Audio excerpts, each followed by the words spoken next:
of nonprofits, for-profit businesses, and artists together provides for Greater Cleveland more than $1.3 billion.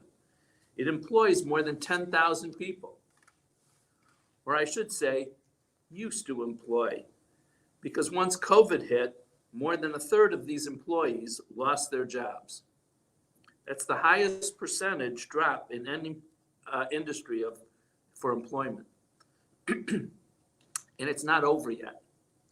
This is going to be a long, hard winter for many of our most beloved artists and culture spaces. It's not just about the economic hit. Arts and culture is really the heart and soul of our region. Imagine a Cleveland without our world-class arts institutions, or your favorite music club that's just around the corner, or your favorite performance space, or the artists that are so important to the fabric of our lives. Probably every one of us has a favorite place to experience arts and culture.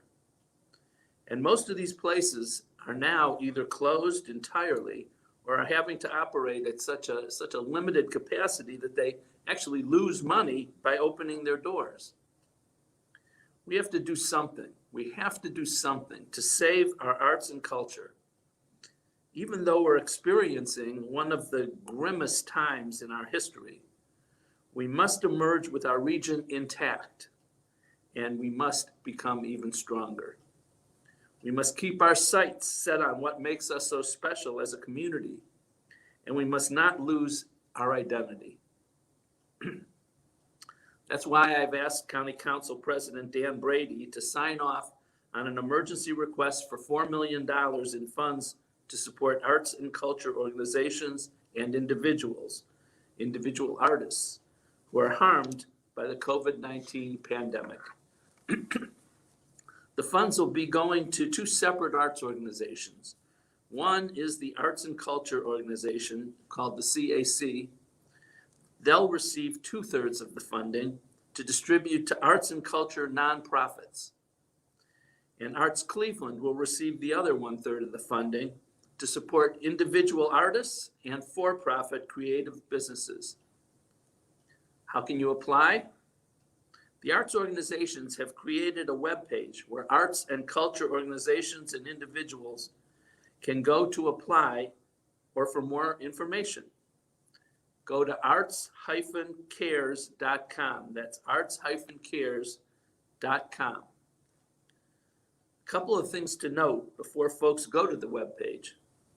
You or your organization must be able to show financial losses due to COVID-19, and your primary mission must be centered in the arts and culture sector. You'll also have to show that your losses have not been addressed through the Paycheck Protection Program or any other public health program. I'm pleased that our county is able to offer critical support to this incredibly, incredibly important part of our cultural lives. All right, next. Seems like everything these days is urgent and important. While we have terrible economic and health hardships, we continue to wrestle both as a nation and as a community with the long-standing impacts of structural racism. I've spoken before about the two separate groups that the county administration and county council have created to address structural racism. There's an internal group that's focused on our internal processes and our internal culture, and making sure that we're able to track the impact of our programs. And then there's an external commission, the Citizens Advisory Council on Equity, which we call CASE. CASE is charged with identifying and eliminating structural racism in the general community. CASE is made up of 17 community leaders, each with a different experience, which should contribute to this effort. But we want more. We want a whole lot more, actually. We want to broaden our outreach to obtain input from the entire community. So starting next Friday, a week from today, the 23rd, we'll be hosting virtual community conversations on racism. These sessions will be conducted virtually over Zoom and powered by the Cleveland Foundation's Common Ground platform. we're hosting 3 conversations, which we hope will be joined by hundreds of participants. The sessions will be facilitated and captured by a scribe. CASE will then take all that information and they'll be able to use it to create their action plan. You can sign up to participate in one of the 3 sessions by going to the county's Fighting Racism page at cuyahogacounty.us/fightracism. This is an important opportunity to have many, many voices heard, and I encourage you to sign up. That brings me to another crucial way to have your voice heard: voting. I know I sound like a broken record, but I'm not going to stop talking about this until Election Day is over because it's just so important.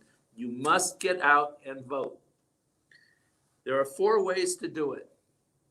You can mail your ballot you can also drop your ballot at the Board of Elections early. You can go to vote in person at the Board of Elections early, or you can vote at your local polling place on Election Day. You can go to the Board of Elections website, 443vote.us, and see all your options. Pick one. I really don't care which one you pick, but make sure to vote. Meanwhile, I want to give everyone an update on the voting that's already happening. Cuyahoga County, like so many places across the country, is experiencing record-setting early participation. It's really amazing. Over 320,000 vote-by-mail applications have already been processed. Compare that to 189,000 in 2016 for the whole election period. Of those applications processed, almost 80,000 have been returned to the Board of Elections, which is more than double the number of ballots returned in the 2016 election at this stage. The Board of Elections is also seeing a real uptick in early in-person voting, which started October 6th. Already, more than 15,000 people have cast their votes early. That's compared to a little over 6,000 in 2016. That is some kind of increase. I spoke earlier with Board of Elections Director Anthony Perlotti, and he informs me that the early voting process is running quite smoothly. On average, they're processing 50 or 55 voters every 15 minutes. Once you enter the front doors of the Board of Elections, it takes about 15 to 20 minutes to complete the entire voting process, from check-in to scanning your ballot. It's really not a bad time period. Here's what you need to bring for early voting: a form of ID like a driver's license or a state ID. Or you can bring a utility bill showing your address as long as it's within the last 12 months. And please don't forget your face mask. We all need to help keep each other safe. Unfortunately, as we heard yesterday, our county, which has been doing so well, is now back in the red. I think you'll hear more about it from Terry Allen in a minute. I really beg each and every one of you to take responsibility for your own health and also for the health and safety of all of us. We have got to keep working to get control of this terrible disease. We can't become lax. Thank you very much.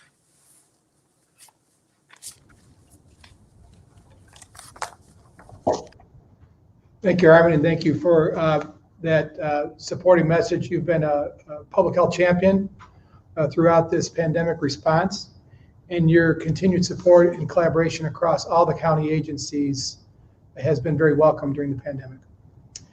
Today, I'm joined, as Miranda mentioned, by Jana Rush, our Director of Epidemiology, Surveillance, and Informatics, Dr. Heidi Gullard, our Medical Director, and Ramona Brazil, our Co-Director of Prevention and Wellness. Yesterday, Governor DeWine made the announcement that Executive Budish just spoke to, that we've moved to risk level 3 public health emergency, or RED, in the public health advisory system, indicating a high degree of exposure and spread in the community. We've now met 5 of the 7 indicators for the advisory system, including the number of new cases per capita, a sustained increase in those new cases, the proportion of cases that are from non-congregate sites, that is out there in the general community, and a sustained increase in emergency department visits and a sustained increase in outpatient visits. 5 of the 7, that's very concerning. We also know that to date, among hospitalized cases, that African Americans are over 3.5 times more likely to be hospitalized than their white counterparts. So the inequities that we've seen since the beginning of this pandemic continue. The governor also stated that in Cuyahoga County, we've had a significant increase in daily outpatient visits over the last 10 days, notably from an average of about 187 cases a day on October 1st to an average of 445 cases per day on the 11th of October. So yes, these trends are very concerning. Over the last 2 months, we've had a very high degree of masking in our community, which we've all been very proud of. People have been following the physical distancing guidelines. They've been implementing their remote work options where they can, promoting hand hygiene and staying home when they're sick. And all these things have worked together to keep our case numbers down. The spike in cases now extends well beyond Cuyahoga County, as you've seen from the data at the state level, with a total of 29 counties at level 3 or red at this stage in the public health advisory system. And that represents 2/3 of the entire population of the state. This clearly demonstrates that, as we've said before, that infectious diseases don't pay attention to borders or recognize boundaries on maps. Additionally, the state COVID testing positivity rate has doubled since early September. And at the state level, we're currently at a 5.2% positivity rate. Our rates are climbing. You'll hear about that today in a bit in the briefing.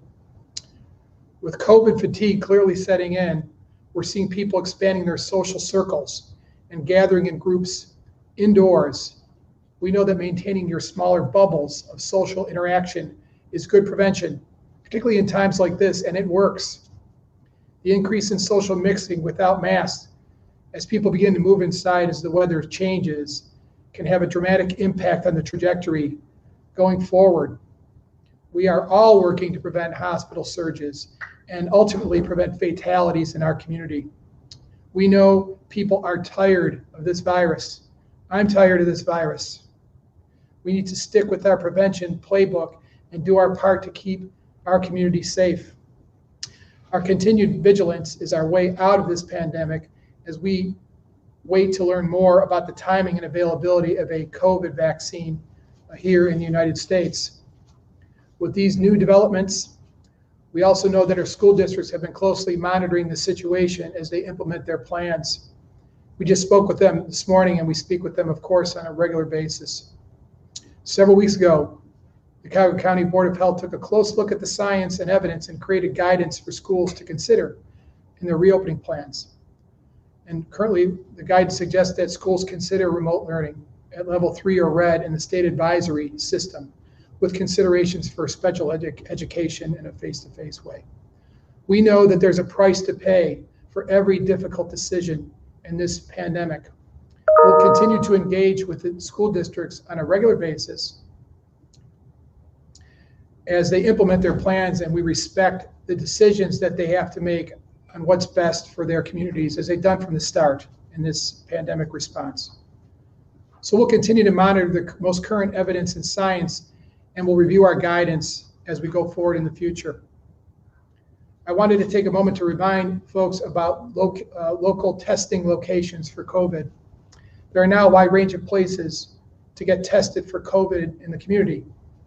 All the federally qualified health centers have testing available, and you can go to clevelandcovidservices.com. I'll repeat that, clevelandcovidservices.com. And there are no age restrictions, and you don't have to have symptoms to be tested. So this is a great new resource from our federally qualified health centers.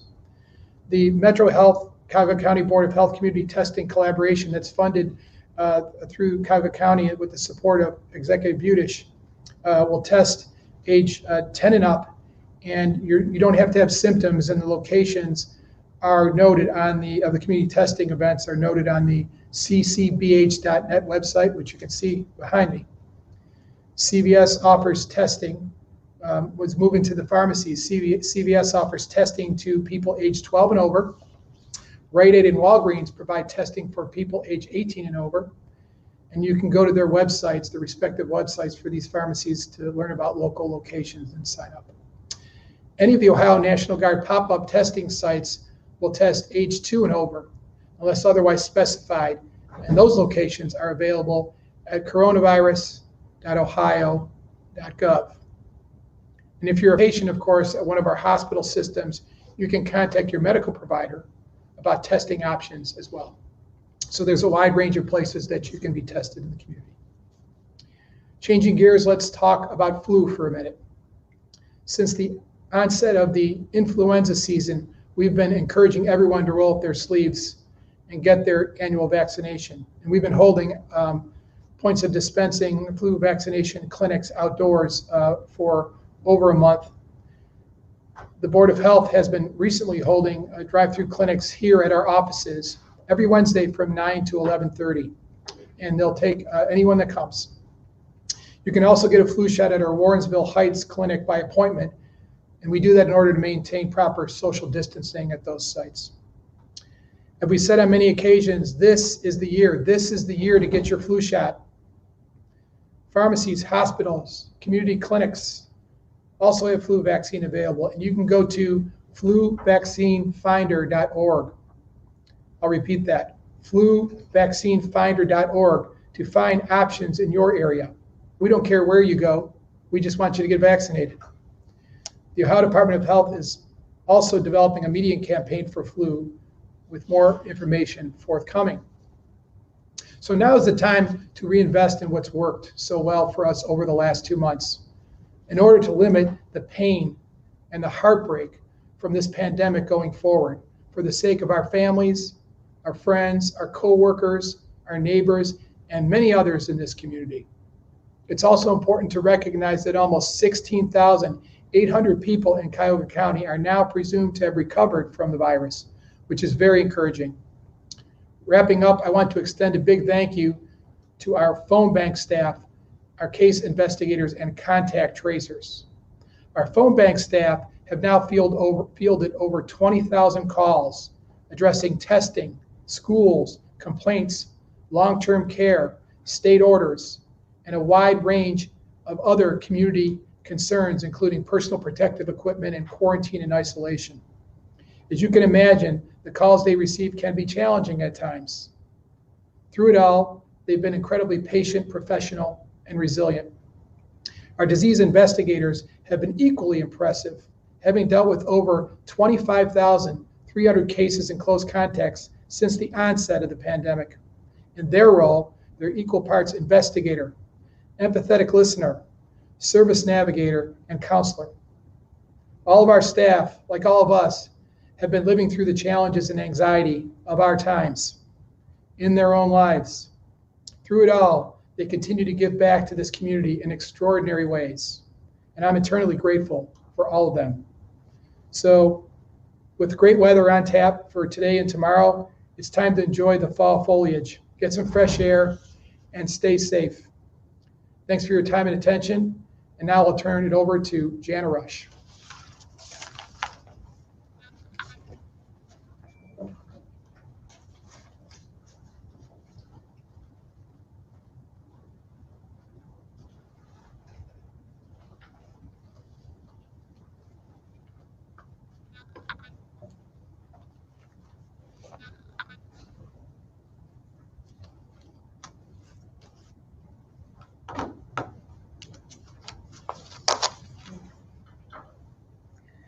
Okay, thank you. Good afternoon, everyone. So I'll be covering our key metrics this week from our data brief.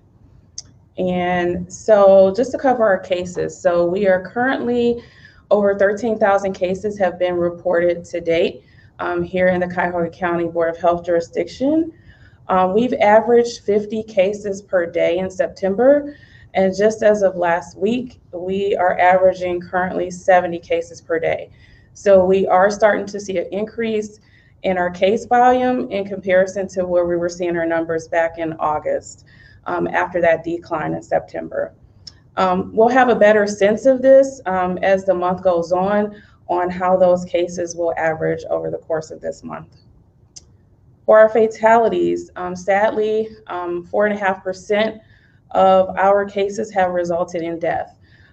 This has been stable during the month of October, and we have not had a change from the previous week in the number of fatalities.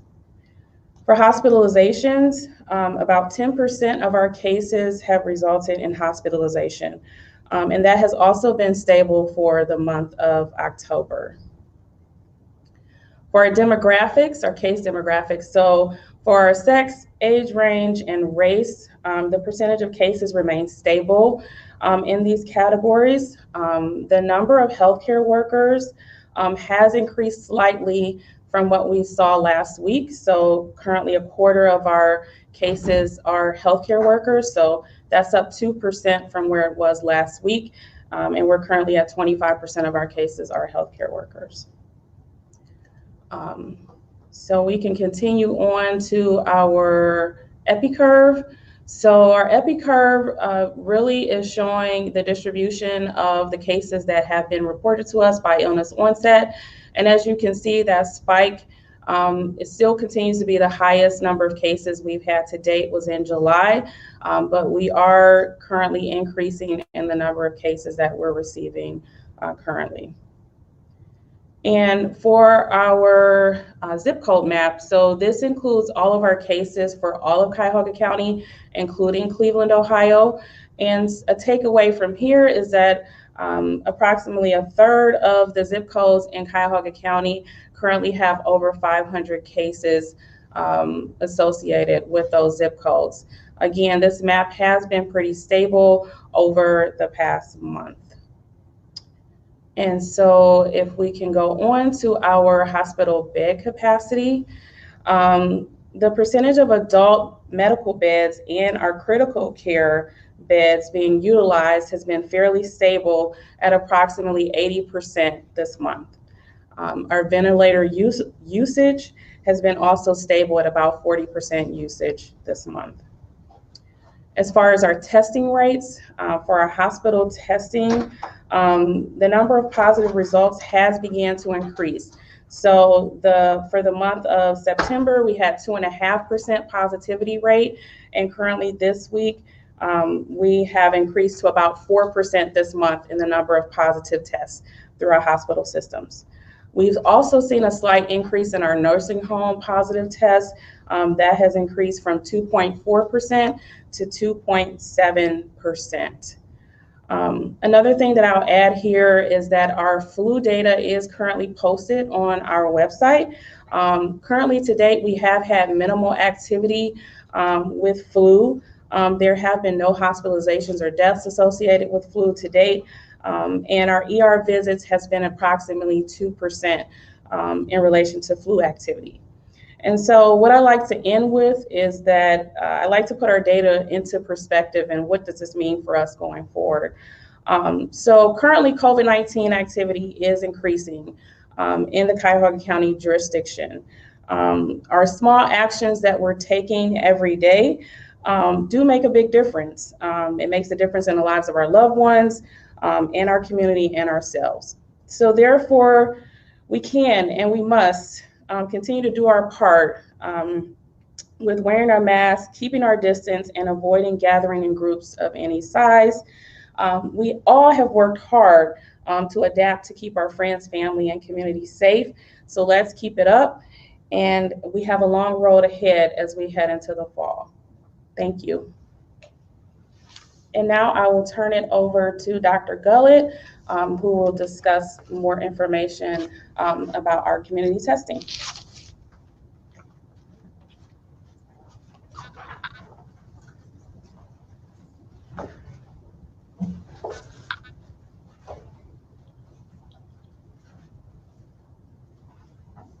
Thank you very much, Jana and Terry.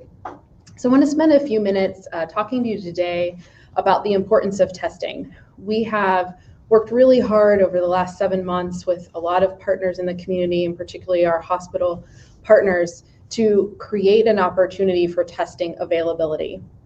So it's really important as we see cases increasing that testing happens and it happens regularly. If you are a contact of a case, even if you don't have symptoms, you should seek testing within the incubation period of COVID-19, which is 2 to 14 days after you were exposed. It's really important that people understand the value of testing if you've been exposed. Additionally, if you have any symptoms of COVID-19, it's also critically important that you seek testing, whether or not you know specifically that you have been exposed to someone else with the infection. We are all susceptible or at risk for this infection, all of us. It's very important that all of us understand how valuable testing is as we head into these winter months. We also really want to make sure you know that if you go for a COVID-19 test, please stay home. Please stay within your home until you receive the result. We do have people who get tested, think that they may have it, yet still go out and do all of their activities. And that creates a real problem for spread and a real problem for contact tracing. So we want you to test. We want to test often. We want to test all over our community, and we want you to stay home while you're waiting for those results. As Terry pointed out, we have several locations throughout our community that also offer walk-up testing, so you don't always have to stay in a vehicle. You can find those locations, again, at clevelandcovidservices.com or ccbh.net, or you can look up the pharmacies or your healthcare provider in our community for more information. All of this in the entire COVID response from the beginning is about two main things. One is we want to prevent overwhelming our hospitals so that those who are sickest from this infection can get the care they need when they need it. If our hospitals become overwhelmed, it becomes very hard for the hospitals to provide high-level care to everyone who needs it. So the testing approach I just described and all of the work you heard and you've heard us talk about for months with case interviews, contact tracing, isolation, and quarantine is about reducing the risk of spread of COVID-19. Furthermore, the bigger picture here is that we are trying with all that we have to reduce further loss of life from COVID-19. Dr. Frieden, the former CDC director, yesterday tweeted out, "One death is a tragedy." And that's absolutely true. But in our community, we mourn the 671 people who have died from COVID-19, along with the 5,054 Ohioans who have died from this disease. We cannot have any more preventable deaths. So it is incumbent upon all of us to do the one simple thing every one of us is capable of doing, and that is wearing a mask. We can all do it, and you may be the one saving a life, your friend, your family member, or a stranger. But it's really, really important that we all know we are part of this solution here. Next, I want to talk a little bit about flu vaccinations. You heard Terry talk about flu vaccines. You can find places to get a vaccination, not just flu, but other kinds of vaccines at vaccinefinder.org. But we're particularly important for everyone to think about getting their flu vaccine this year. I got mine, my entire family got theirs. It's critically important this year. We know data from the other part of the world that's already been through their flu season is that they significantly reduced the number of people who got the infection and died from influenza by getting vaccines broadly, significantly increasing the number of people who got them, and also in addition to that, masking and doing social distancing. So this year, if you get influenza, it's a problem, but if you get influenza and COVID-19, it's a much bigger problem. So it's critically important we do all we can. And vaccination is a safe and important part of that. I also wanted to talk for just a moment as we enter this colder weather. Since we had our last press conference 2 weeks ago, it has gotten a little bit more crisp, beautiful fall air and foliage, but a little colder. That means people are inside more, and it also means we start seeing other infections that are seasonal, like influenza, but also like RSV, other run-of-the-mill viruses that cause the common cold, and other infections like norovirus. All of those we see seasonally, but the risk this year is that all of them have symptoms similar to COVID-19. So it's complicated this year to sort out whether you have a simple viral infection from something that's benign or whether you may have COVID-19 if any of these symptoms develop. So we're working closely, as Terry talked about, with our school district partners, as well as our clinical partners, to help sort out what kind of infections may be causing symptoms that people see through testing, and also through lots of data and evidence about when it's safe to return to school or work after you develop symptoms. And again, testing is critical here. Finally, I'd like to move on to something that I think is really important. Terry mentioned it a little bit, but we have had a number of reports throughout the pandemic, but also more recently, of people being bullied or stigmatized because they or someone in their family has COVID-19. We are all in this together. We are all at risk. And this is a community where we need to respect, love, and provide privacy to those who have been affected by this infection. There are thousands of families in Cuyahoga County who have had the infection or been affected by it or lost loved ones. And it's critically important that we do everything we can to support them. Social media has been particularly challenging during this time, with quite a bit of stigma and bullying that's happening around people who are COVID-19 positive. So I would just ask, please be respectful.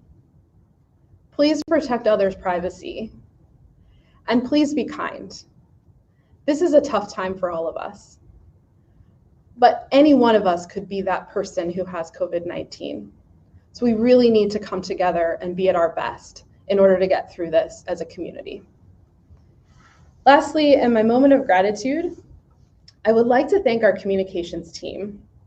Reflecting on the many times that I have brought up different individuals or groups who have been remarkable during this response, I think I have been remiss in not recognizing our amazing communications team here at the Cuyahoga County Board of Health, led by Kevin Brennan, but including many other people that work behind the scenes.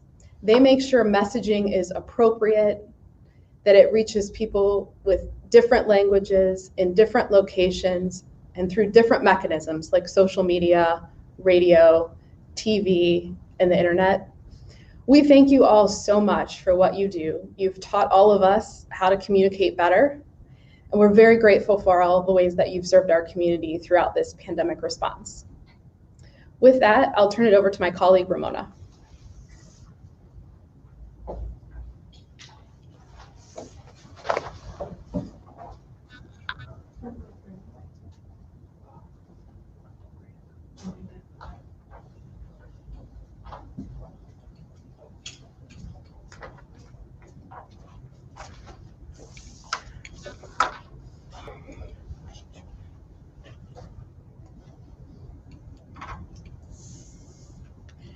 Hi, everyone. First, I would like to just kind of echo some sentiments and share some gratitude for our Board of Health staff in response to the surge in cases that we've received over the last week.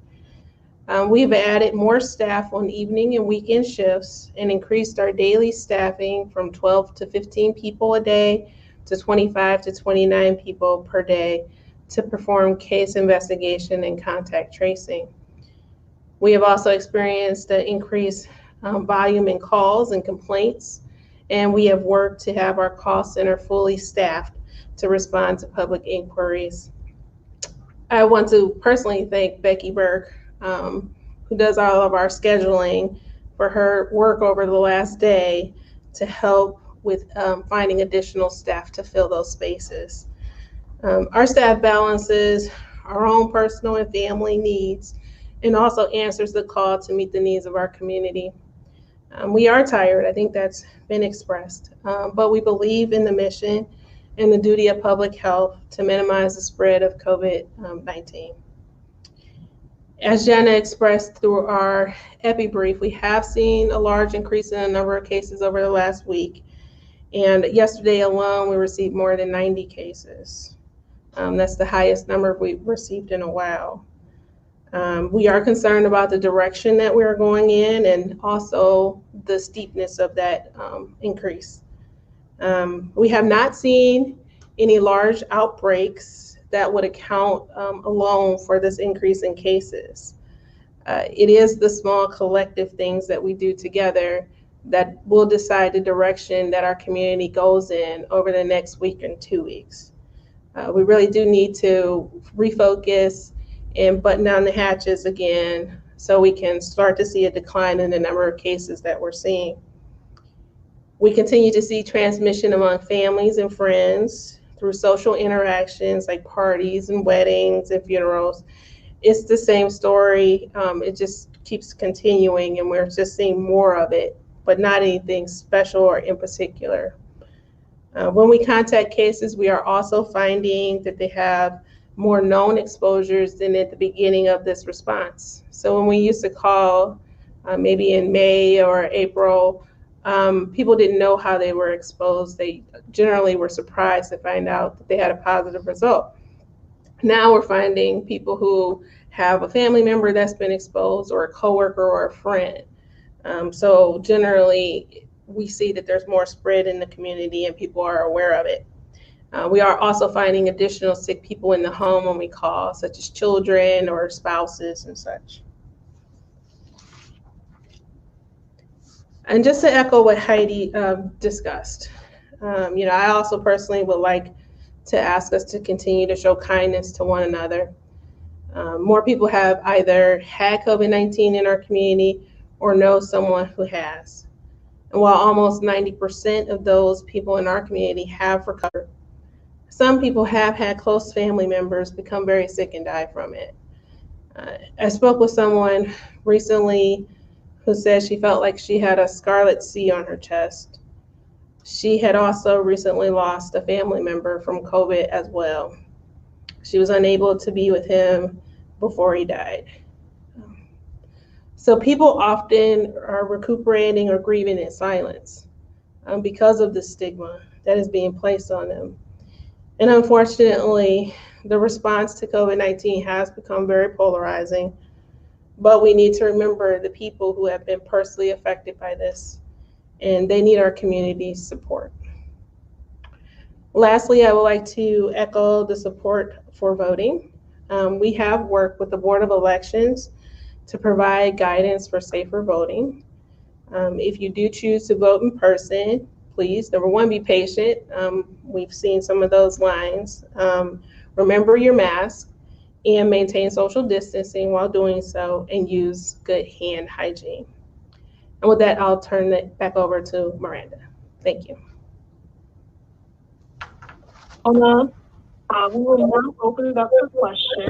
So if you have a question, unmute yourself and state your name and then go ahead with your question. Thank you.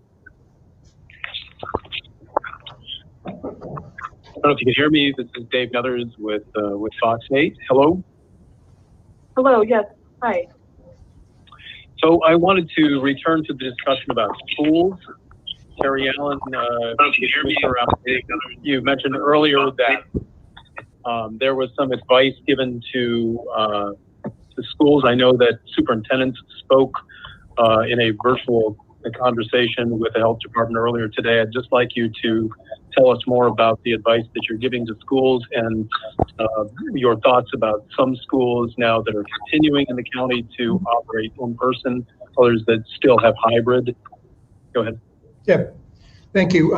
So if we go back, I mean, really, I want to first say that if we go back to even graduation, which seems like an eternity ago, we've been interfacing with schools on a weekly basis, almost continuously, and in between. So it's a great partnership with the districts.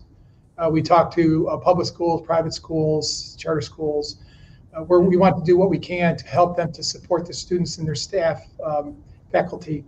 And so it's a great partnership, and we're grateful for that. It's a great way for us to exchange ideas and information. We also know that each district is different, and the resources that are available in each district may vary. And so those resources have a direct impact on the ability of any district to decide how best to engage their students. I said earlier, that there is a price to pay for any choice that we make. Long-term care facilities are thinking about whether they want to let family members come and visit the residents. They're worried about the safety of the other residents and, frankly, the resident that the family members want to come and see, staff, etc. At the same time, they know that there's a lot of pain and concern and heartache about not seeing family members. So this is a tough decision. And frankly, there's really no easy one answer in that circumstance. Similarly, as we think about schools, they're trying to make decisions about how to best engage their students. And we know that remote learning also exacts a price on students. The special education students need face-to-face support in particular. And so we understand those things. So what we try to do is to provide guidance based on the science and the information that we have currently. We're certainly encouraged in the near term that we've seen the numbers, the data that's posted on the state website, the number of school cases have not been huge so far. We have seen transmission in the schools. We've seen transmission in extracurricular sports and related events, and we're monitoring that. But we want to use the basic science available, what's most current, the guidance to make decisions and give advice. So we ask schools to consider our guidance. But we equally recognize that they've got to make choices based on what the will is of their district and their boards. And so we respect that in the way that we respect decisions that lots of facilities are making and agencies are making in the context of this, very difficult pandemic. So what we do each week is we talk with them. We hear about the concerns that they have. We've offered training on a range of topics, including contact tracing, case investigation. We've offered training on environmental related issues around safety, food safety in the school environment, for instance. We've put together some decision trees based on their request to help them understand how to help us with contact tracing.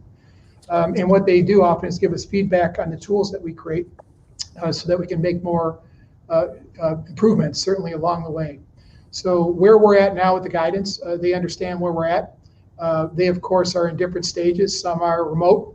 Some are hybrid, some are face-to-face, and that continuum hasn't been much different since the beginning of the school year. So I think they're now taking the information we provided to make decisions that fit best with their district, and we're going to continue to monitor the science and the evidence relative to guidance that we'll provide. So that was the basis for our discussion. Hey, this is Amanda Van Allen from News 5. I just want to follow up on that question. So your recommendation was that the districts go remote. That's what you said earlier. Is that correct? Yes, that guidance was the guidance was put together several weeks ago now, and it's been made available to the district. We work with some supportive researchers at Case Western that helped us to really comb the evidence. And that was our guidance that we developed with the information that we had. And so we continue to look at the evidence and the science. We are encouraged in the near term, as I mentioned, that we are seeing a lower number of cases in the schools. And that's good. That's encouraging, but we need to follow the science. We are seeing cases in schools and other related activities, but our current guidelines stand. And as we have now, if you look back, it's really since August, we've made revisions where appropriate based on those current information. And we'll continue to do that going forward as we have new information.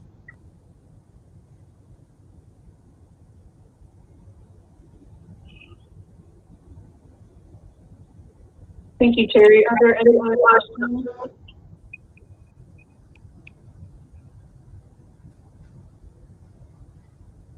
Okay, thank you all. That concludes our briefing for today. So thank you again, and have a great weekend. Thank you. Thank you.